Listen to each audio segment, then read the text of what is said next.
Hello and welcome to another Beaver DIY day. You've guessed it, we're making apple cider.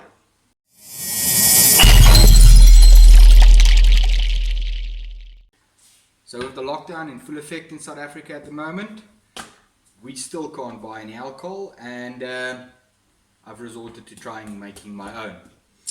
Okay, so as we said, we're making hard cider or Hunter's Dry. So what we will be needing to do this today is 20 liters of water, 16 green apples, 8 tea bags of Rooibos tea, 20 packets of black tea. We will need 60 to 80 mils of lemon juice and 2 kilograms of brown sugar. So, what you will be doing, or what I will be doing, is chopping up my apples, removing some of the pips and some of the stems. I will also be blending my apples to get the most juice out of it. My previous batch that I did, the apples kept floating on the top. They didn't settle down to the bottom. So it left my Hunter's Dry a bit murky, or my cider a bit murky.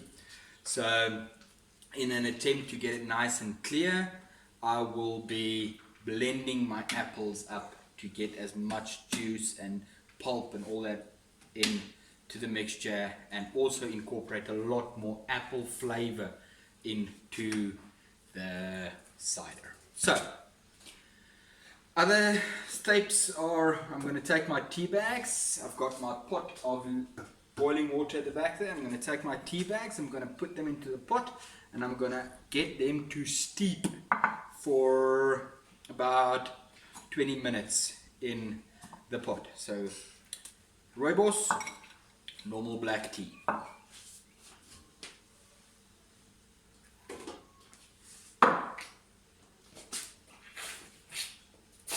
So now I'll be chopping up my apples and also blending them. So just grab a little bowl for all my pips and stuff. Keep it clean.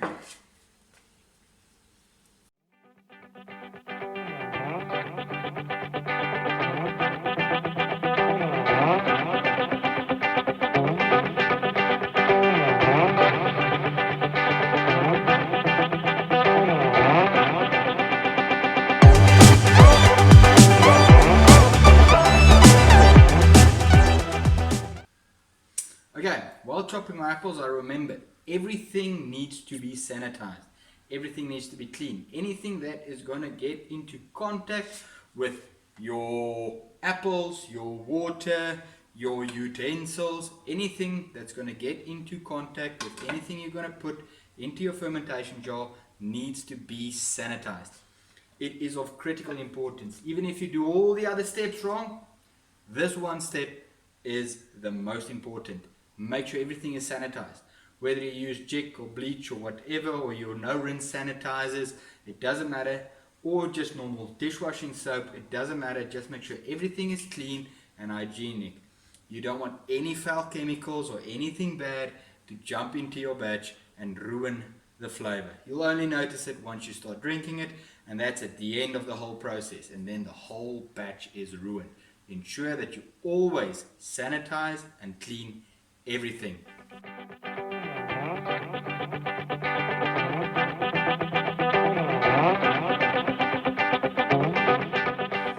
You guys, what you would have just seen me do is chop up the apples into quarters, remove all the pips and the majority of the stems, or actually all of the stems. Next up, what I'm going to be doing is I'm going to be chopping them up into smaller pieces to fit into the blender. I don't know if you saw it earlier on the video, or I edited it out, but the blender can't process quarter apples. Chop them up into smaller little pieces.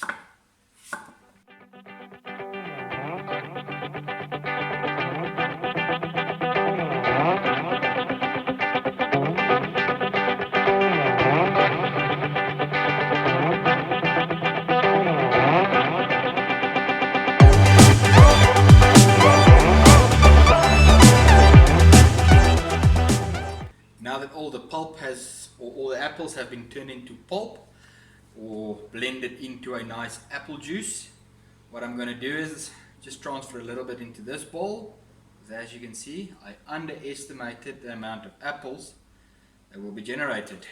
So just scooping a little bit into this bowl over here to ensure that we have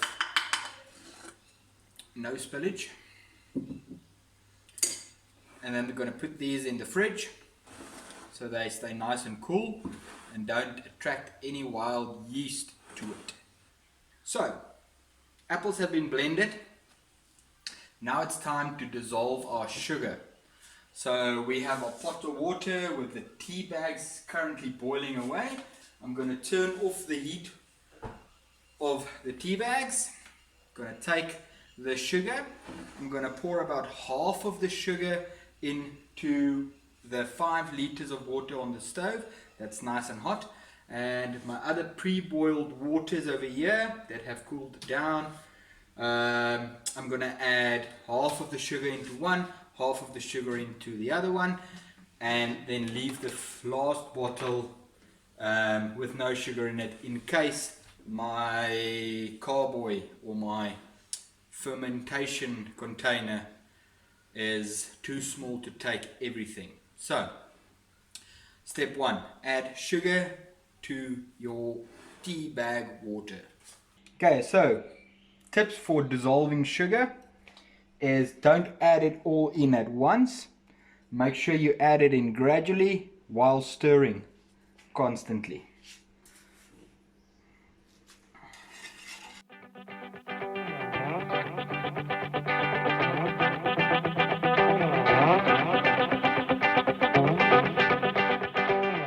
Okay, so with half the sugar dissolved into the boiling water over there, with the heat turned off and stirred all the way through to ensure that all the granules are nice and dissolved. You don't want any sugar left over in the pot or in any of these bottles. So that's what we're going to do next, is we're going to add sugar to these 2 bottles of water. Reason being we're only doing 2 sugars or 2 bottles is in case there is too much liquid for the fermentation jar. And then everybody's probably wondering, what is the purpose of the lemon juice over here? So the lemon juice is to reduce the pH of my water. So with my previous batch, I just used straight tap water, and I tested my pH and it was about 7.4 before starting the procedure or making the cider, and it left a little bit of a aftertaste in the final product. So after doing a lot of research, it was said that you need to get your water to as close to 5.5 as possible. So I tested the water that I have over here, and it's about 60 mils of lemon juice to 20 liters of water to reduce that pH from 7.4 all the way down to about 5.5, 5.6. So normal drinking tap water is between 7.2 and 7.4, so between 60 to 80 mils of lemon juice to be added to get the pH down. Cool.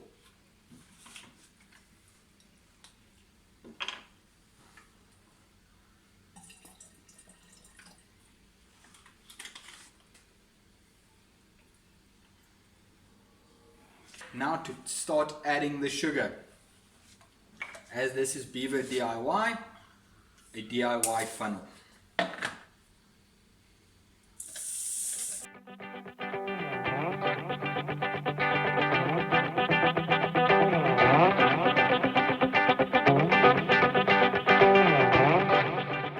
Okay, so after adding the sugar to the 2 bottles and making a royal mess of sugar everywhere, it's time to shake. Shaking it to dissolve all the sugars. So you don't want to see any granules of sugar on the bottom of the can. All the sugar needs to be dissolved, same as with this bottle here. So time to shake.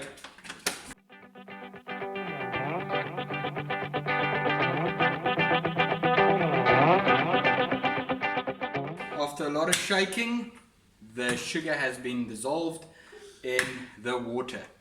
Now it's equipment time. So you're going to need a fermentation vessel. I am using a normal plastic water bottle, dishwasher safe, and all the fun stuff at the bottom, making it suitable for this use. Not all plastic containers are made equal. Just make sure you check that no chemicals or anything will be leached out of the plastic and so on and so forth. But I'll be using a normal 20-litre carboy, as they call it. So you'll see that it's graduated. I marked it in 2-litre intervals. This just makes it easier for me for all the other recipes and stuff that I do if I need to add liquid in certain stages. And then 20 litres is all the way to the top here. Then the next thing you'll be needing is some sort of a bubbler. So I made myself this bubbler over here.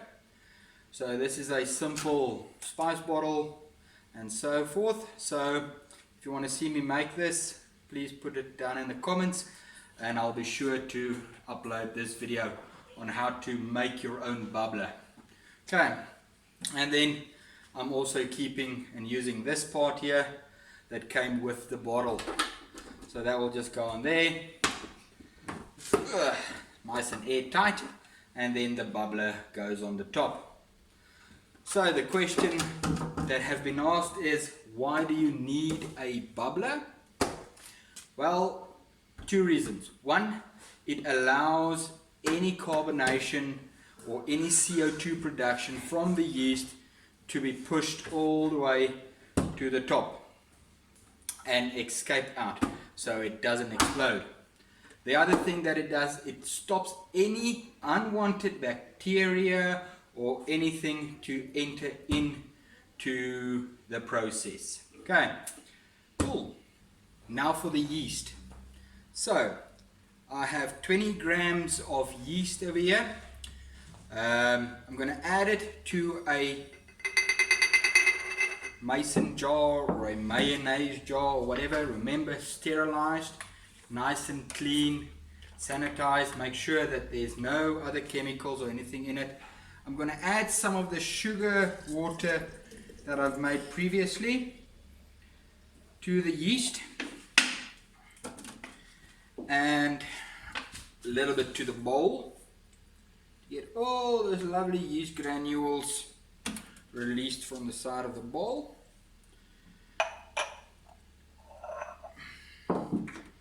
And just place the lid on top. Don't close it all the way down, just place it on top and leave it to stand for about 20 minutes. Okay, so like I said, you're going to need a fermentation vessel. My fermentation vessel over here has been cleaned and sanitized and all that other stuff. But if you don't have a big enough vessel, whether it's a cooler box or a pot or whatever it is, yes, you can scale down the recipe, or you can just divide it up into separate parts. So one of my previous experiments, I used a 5-litre bottle, standard 5-litre bottle. Okay, I cut a hole in the top of the lid and I put my bubbler in the top over here and let it ferment like that.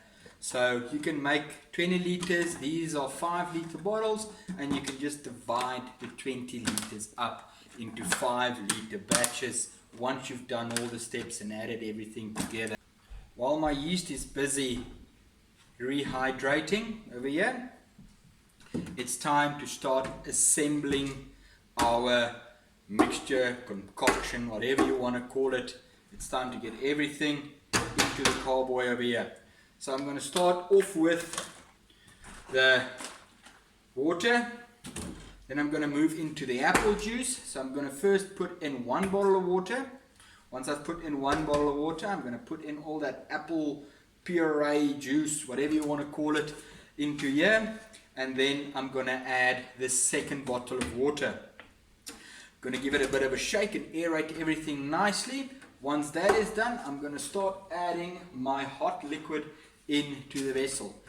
Reason for not adding the hot liquid first is this is plastic. Even if it's glass, if you add hot then cold, the whole thing is going to either collapse in on itself if it's plastic, or it's going to shatter. So add your cold liquids in and then add your hot liquids in nice and slowly, so to bring the temperature up. While I'm splitting my water into batches, is I want to get that temperature down so I can put my yeast in as fast as possible. Cool.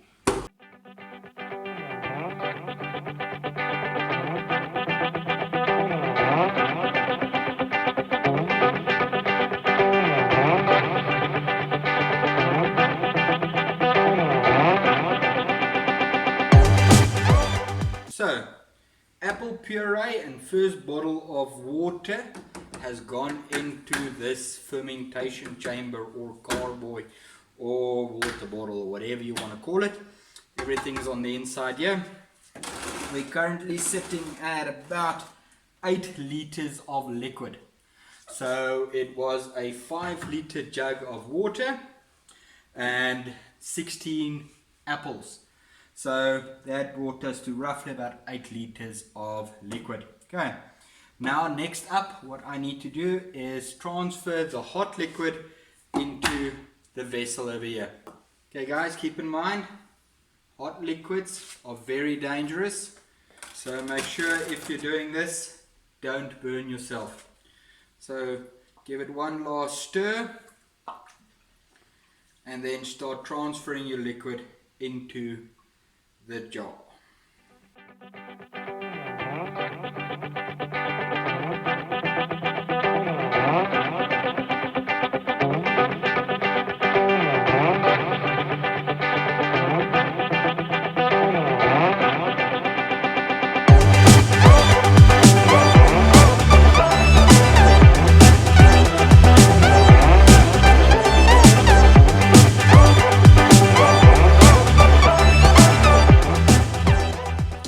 So with all the tea bags removed and wringed out, I have a little bit of liquid left over in the bottom of the pot. I'm going to transfer that over into my fermentation chamber or fermentation jar, stirring it to ensure that all the last little bits of sugar and everything is nice and dissolved. So nice and slowly pour it over.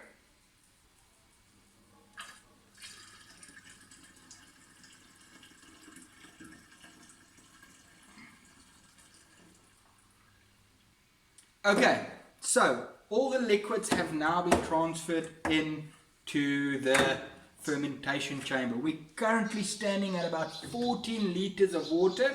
So that is, or 14 liters of liquid. So that is 5 liters of your water at room temperature that I've added the sugar in and part of the lemon juice that we had.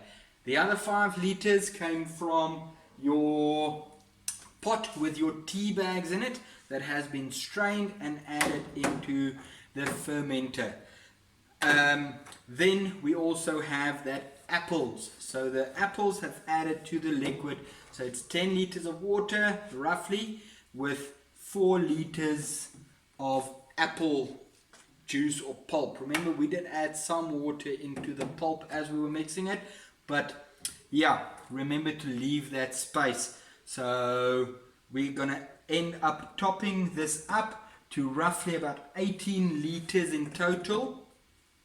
Then we're going to add our yeast that is going along beautifully. See the nice little head that it's forming? All the yeast particles on the inside are getting nice and rehydrated. Okay, so next thing we need to do is we need to test this temperature. The reason being is we do not want to add yeast to any hot liquid. The reason for that is yeast will die if it goes over a specific temperature, but dying yeast is fine because the yeast colony will re-establish itself after a while and then start producing CO2 and alcohol once again and start fermenting. But The bad part about that is if you add yeast to anything over about 30 degrees centigrade, your yeast will go into hyperdrive, and that will cause foul and bad tastes and odors and all that other stuff. You want your yeast to go into your fermenter at about 23 to 25 degrees centigrade. Anything above that, you're going to get into trouble, and it's not going to taste good, and you'll only notice it once the end product is finished. Okay, so right now I'm just going to test the temperature. I'm just using one of these strip thermometers. So it goes down to about 35 degrees C, but if I put it on the side of the jar, okay, if you put it onto the side of the jar, you will see these little color changes, but all these little blocks are staying dark. Now, with them staying dark, this means that this whole liquid is still above 40 degrees centigrade. So if we add yeast to this now, number one, we run the risk of the yeast dying, but number two, even worse, is we stand a chance of the yeast overreacting and creating really bad flavors in your end product. So now I'm going to start adding the next 5 liters of liquid. Okay, so 5 additional liters added. We are now sitting at roughly 18 liters of liquid in the fermenter. Now what I want to do is I want to shake everything up to get all the water, all the cold water that we've added, or room temperature water that we've added, to permeate through the whole jar, and then retest the temperature, because at the top now currently it's nice and cold, and at the bottom it's still nice and warm. So I want to get everything nice and mixed up. So the best way to do this is take your hand, put it on top of whatever you have, or if you're using a cooler box or your 5 liter jars or whatever, put your hand over the top of it and shake it up. Okay, so that's what we're going to do now. So we're going to take this here and we're going to shake it up. So I'm going to put it on the side and just roll it around. Okay, so while you're waiting for this to cool down, clean up the area, get your workspace nice and tidy, because everything will be nice and sticky by now, which is never fun. So I'm going to clean the side of my carboy. Remember, use everything that has been sterilized. So this cloth is the one I used when I sterilized everything, so it has been sterilized and it's nice. It might look a bit danky, but it's clean. Okay, now that we have shaken up the can and allowed all the heat and cold, or hot and cold water, to mix all together inside of this little jar here, and we have an even temperature all the way across, we can now test it one more time to make sure it is below a acceptable temperature. You will see that it has now gone below 35 degrees. So below 35 degrees, and it actually went quite quickly below 35, so that means that we are safe to pitch our yeast. So yeah, let's pitch our yeast. Okay, so now that we have our wort, or whatever you want to call it, our mixture, to roughly 25 degrees centigrade, room temperature, or whatever you want to call it, or cold. Okay, we need to now pitch our yeast. So we need to add our yeast into the fermenter. Remember, we took some of our sugar water, added it into our yeast packet, or added it to the yeast packet, and allowed it to come to temperature, or to rehydrate, or whatever you want to call it, in the beginning. So now you'll see you have a nice little head on top here. Everything has accumulated, or not accumulated, has rehydrated, and the yeast is nice and active. So now we can add our yeast to our jar, and that will allow us to start the fermentation process. So I'm just going to shake up my yeast to get that head to reduce a little bit, that foamy head, to get it all into a nice little liquid. Okay, so now we're going to take our yeast and we're going to add our yeast to the jar.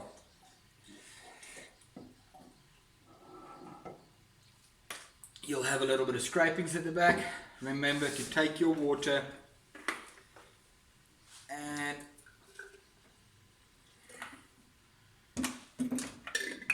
get as much as possible yeast mixed up into the liquid and add it to your fermenter.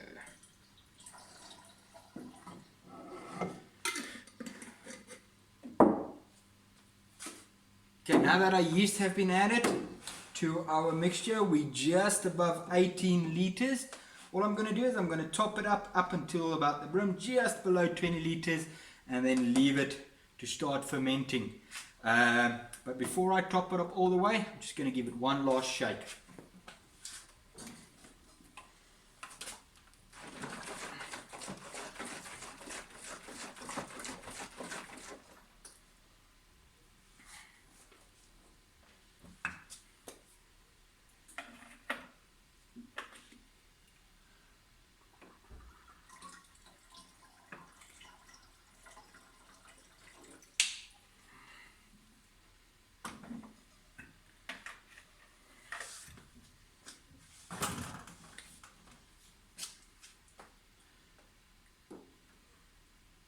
Okay, so we are all topped up and ready to put our capper on to the top here.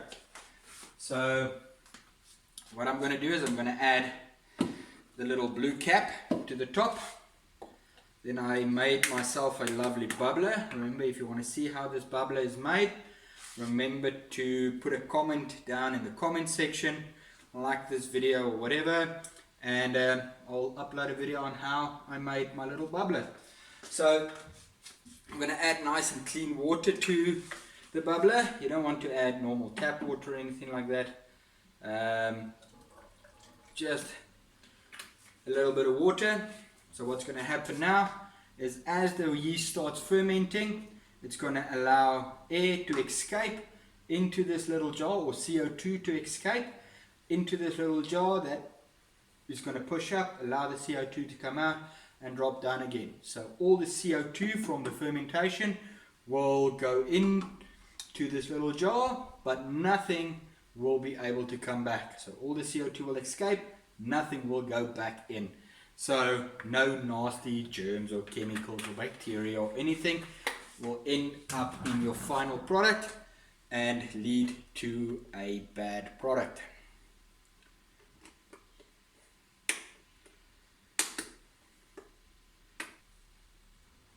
Okay, so we're moving into winter now, and it's very important to keep the temperature as constant as possible. So you're going to store it in a dark place with a relative even temperature. So if you have a cupboard or the garage or something like that that is protected from the elements, store your jar over there. I am also going to wrap mine in a lovely little blanket. So I'm going to wrap it in a blanket. So by wrapping it in a blanket, I'm going to keep that temperature nice and constant. Okay, so there won't be drastic temperature changes. And then I also made it a lovely little poncho. So this is a normal pillowcase that I just cut a hole in the top, and that just slips over the nice little blanket, and that will go into a dark little corner of the house and allow it to slowly ferment over the next couple of days.